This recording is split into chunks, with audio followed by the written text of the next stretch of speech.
joining me in the studio right now, we are so lucky because in the studio, if you're a football fan, and I'm sure you are a football fan, if you're a football fan, the name I'm going to give you in a minute is going to make you go, oh my God, what's he doing on 103? It is Ian Rush. Good morning. Good morning. And also with him as well is Simon from Retox. Good morning. Yeah, morning, mate. You're kind of like his minder, aren't you? Not really. His missus better out than me. Where are you going to be for the cup final? Well, at the moment, I'm not sure. It depends who gets there. I'll most probably go to the final. I'll most probably be in Russia for the final. Oh, wait, you'll actually go for the... Oh, wow. I'll most probably. Depends who gets there, you got any spare tickets? Well, you never know. Depends who gets there. If England get there, no. OK, so we had the news last night, Ian. Germany shocked the world by losing. Yeah, it was an unbelievable result. Something which I never thought would happen.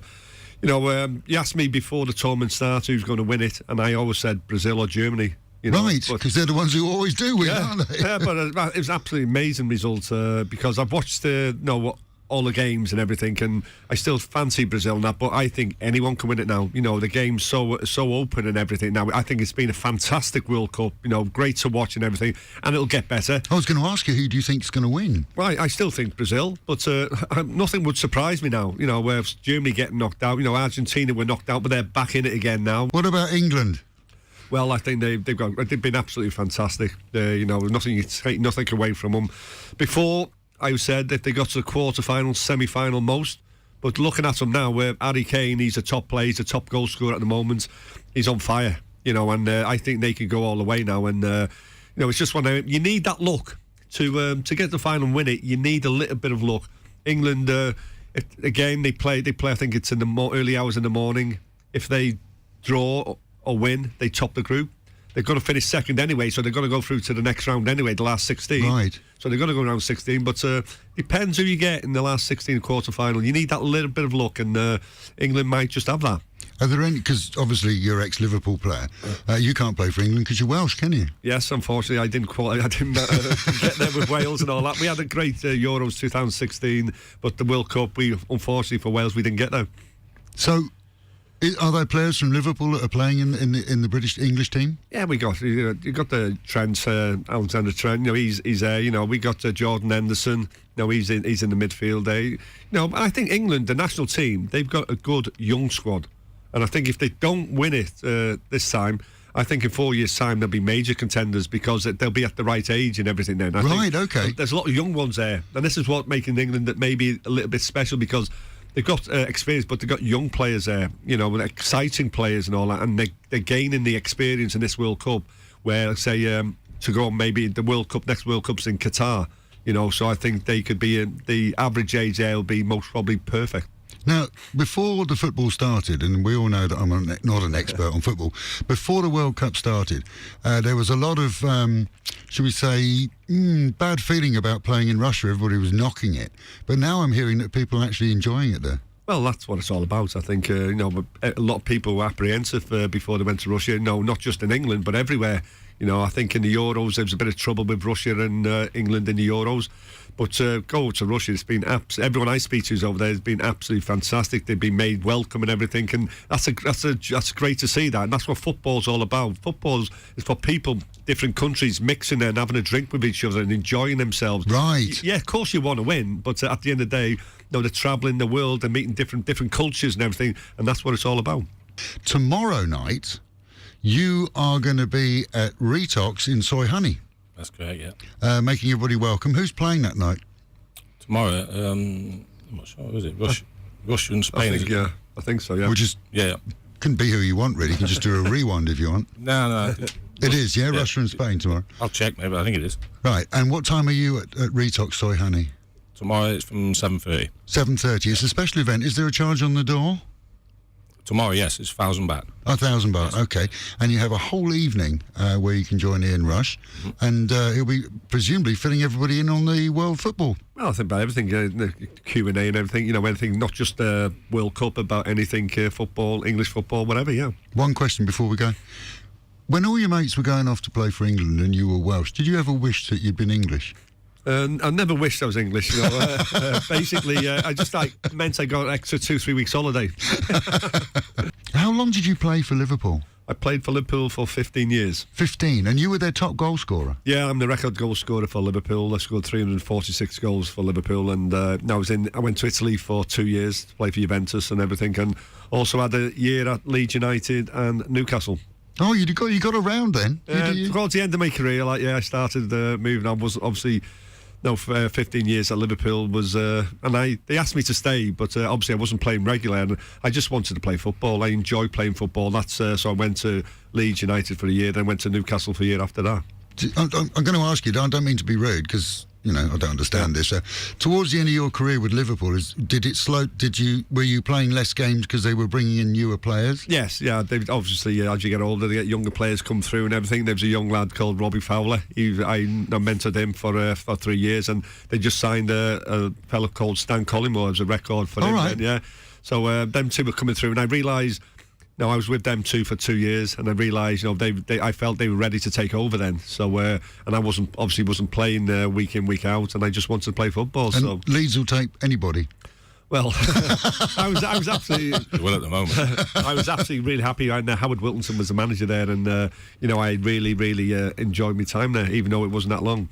I'm not going to do it because I can't do that. But this, where you see the people interviewing players like yourself, superstars, and they'll say, well, in 2004, in that game against so-and-so in the second half in the 33rd minute, when do you actually ever remember? And is there any parts of games that you played that really stick out in your mind? Well, for me, people mention a goal, and I would most 99% remember the goal. Really? Yeah, that's one of those. You just remember everything. For me. There's a lot of things. 1986 FA Cup final. That was a dream come true for me. I scored to beat Everton, with the local rivals. It was at Wembley, 100,000 people there. We went 3-1. I scored 2 goals. And my dream came true. So that's that. If there was one match that you actually remember, it would be that one. Yeah, that's one. And like yesterday, to tell you the truth, I just remember something which was so special. For myself.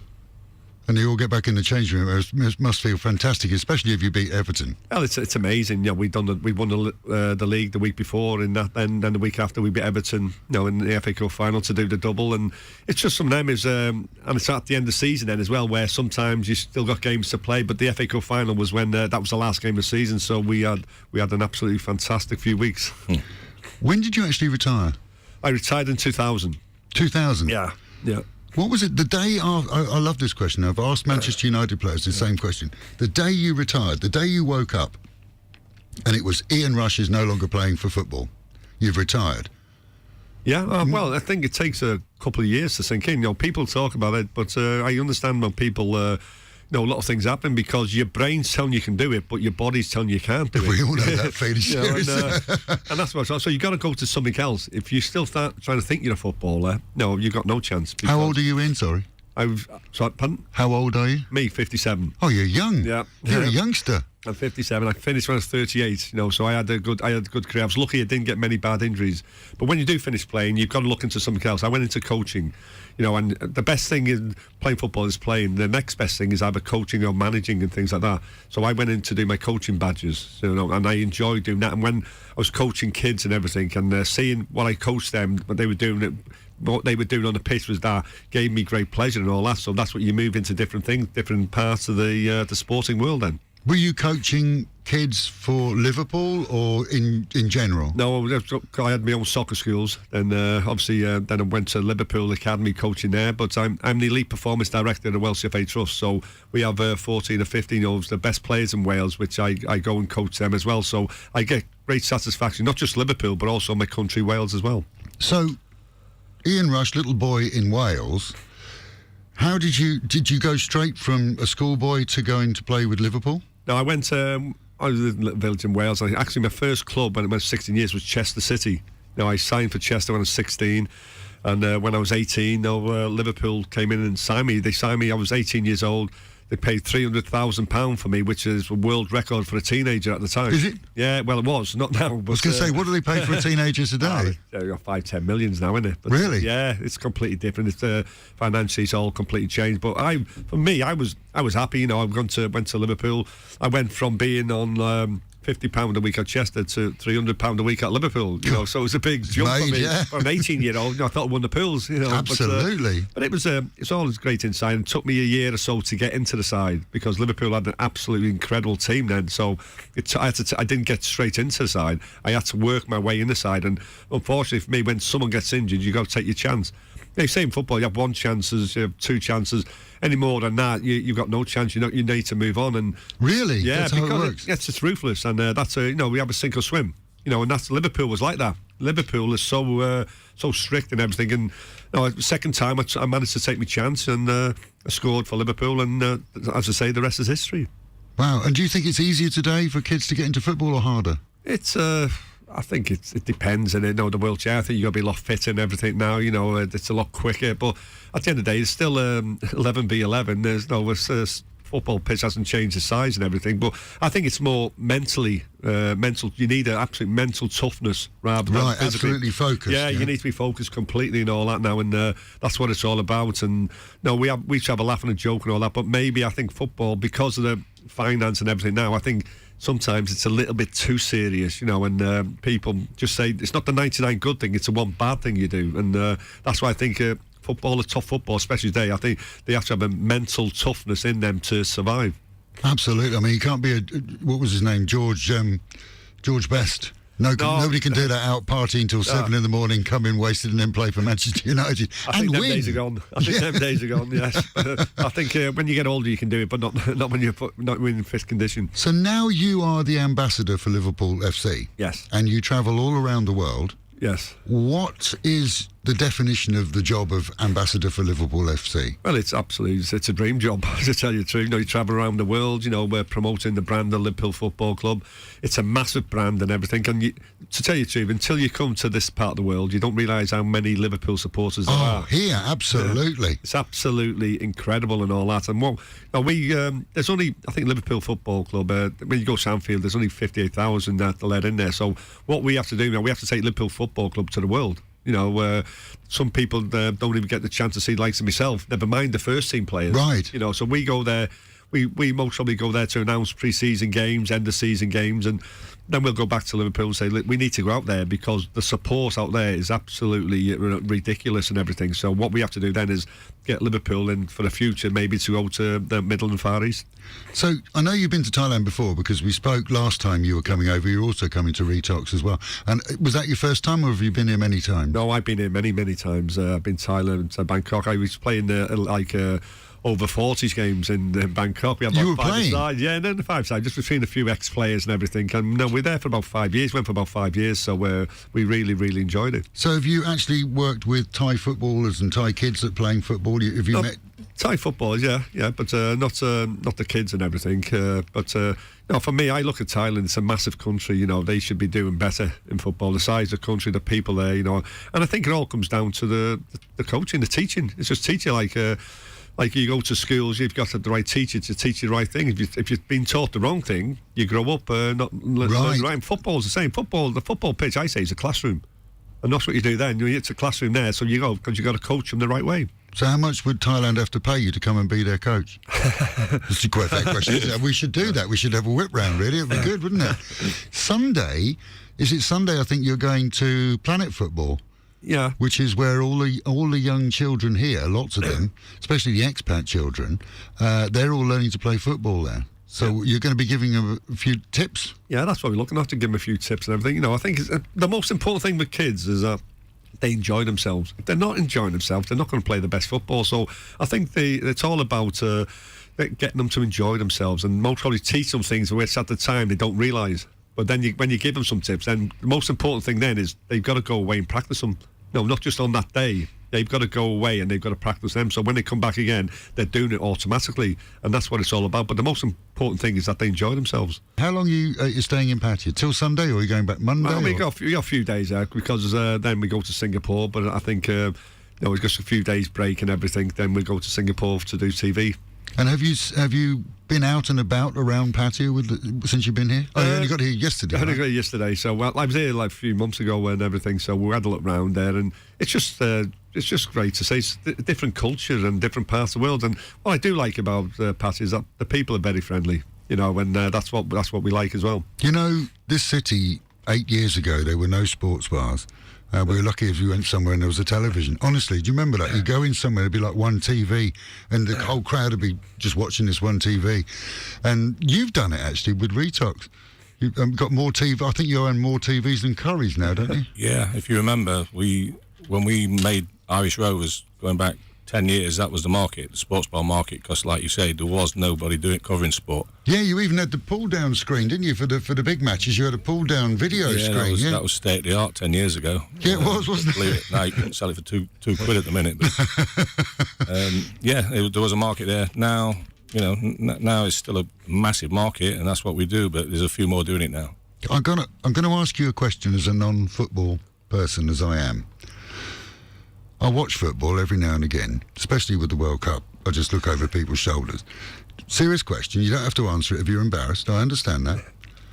All these people, when they roll over, somebody runs past them and they roll over and they're clutching their ankle for like 10 minutes. Is it real? Well, I think in our days it was real because... Do you think they're doing it just to get extra time now? I can't figure it out. I think they're just trying to get... what happens there, the dead ball situations, people are so good at it now, they're looking for a free kick. And if they get a free kick outside the box, it's a dangerous position. You've got so many world-class players who, from a dead ball, can score from free kicks. What's a dead ball? I'm sorry. It's like when EFL, where the ball is still like a penalty. Oh, right. But it's outside the box. Right. So it's when they're outside the box. And these, likes of Messi's, Ronaldo's, they practice every single day at taking these special free kicks, and they can score from anywhere. And do they practice pretending they've got injuries? I just wonder when you're in a secret room at a football club, whether you're, okay, lads, we've done the, tackle and we've done this and that, and the goal's gone. We're just going to do 10 minutes on... I don't think they do that. I don't think they practice that, but they practice the free kicks. But the world is changing everything now. When we were playing, used to get we'd get kicked to hell and everything. So you always had the hard man in his team. So if someone kicked us, we had one of those to kick. Is that how it works? That's how it worked. And it doesn't now, by the way. Believe me, it's completely changed. Who was your kicker? Graham Souness. Oh, at least we know that. he was a player like where he'd always, as a kid, myself and the young Ronnie Whelan there, he would look after us. He'd take us if we got kicked and all that. He'd go and do it to them. Brilliant. This is more interesting than talking about anything else. Yeah, that's in them days. You can't do it now because no team has a hard man because they say you've got to play football. It's really European. It's come from the Europeans actually, and basically if you touch them now they fall over. Yeah. But that's referees giving fouls and everything, and that's the way football has gone. Right. We've already covered that tomorrow night you're going to be at Retox Game On in Soy Honey, hosting the evening there. People come and meet you there, which will be fantastic. You're doing Planet Football for the kids on Sunday. Yep. We have a secret gig that we're not allowed to mention at the moment. Look at him, he's sitting there, he's flexing as you saying about secret gig on Sunday, which we will actually put out in our What's On guide for the weekend. Another chance for people to catch up with you. And then you're off. Yeah, well, it's want to relax in the racks for a couple of days, but then go to Singapore because it's a World Cup, isn't it? It only happens once every 4 years. Absolutely. And hopefully, England have a good run in it. Now, Retox, once you've left, is not going to be empty because I've just found out that you've got a player from Arsenal coming to join you. Yeah, Paul Merson's coming over on the 11th of July. He's going to have 3 days with us. Okay. The first gig's 11th of July, 7:30, again in Retox Game On. This is by the time we'll be into the semi-finals by then, won't we? Yes, the 11th is a semi-final, yeah. And he's going to... Tell you what, Paul Merson, you'll hear some fantastic stories, by the way. He's absolutely... And he's big at ex-England international, so if England are in the semis, that'll be something very, very special. But saying that, if England are not there, you go and listen to Paul Merson, and he's got some absolute cracking stories for you. Brilliant. So Paul Merson's with you the 11th and 12th and 13th. Yes. Which bars? He's Game On the 11th. On the 12th, we're doing a secret gig again, which will be announced. And on the 13th, he's doing a golf day. Oh, full of secrets you are, Simon, aren't you? You know that, mate. You know that. Who's your favourite footballer in the English team? Well, Harry Kane, I think he is on fire at the moment. He's had a fantastic season for Tottenham as well, but he's tucked that into the World Cup. So, as long as we've got someone like him there, England can always score goals. Brilliant. Ian Rush, thank you so much for joining us this morning. It's You're been a welcome. great honour to have you in the studio. As you know, I'm an expert on football. We've talked before, but you've been great to talk to because I've learnt more. We've learnt more about this stuff. And the heavies in the game, this is the bit that got me. Having heavies in the game, like, yeah, get the minder in there. Good old days, yeah. Yeah, you need someone like Simon. He's just kicked me, Simon. Go and get him, mate.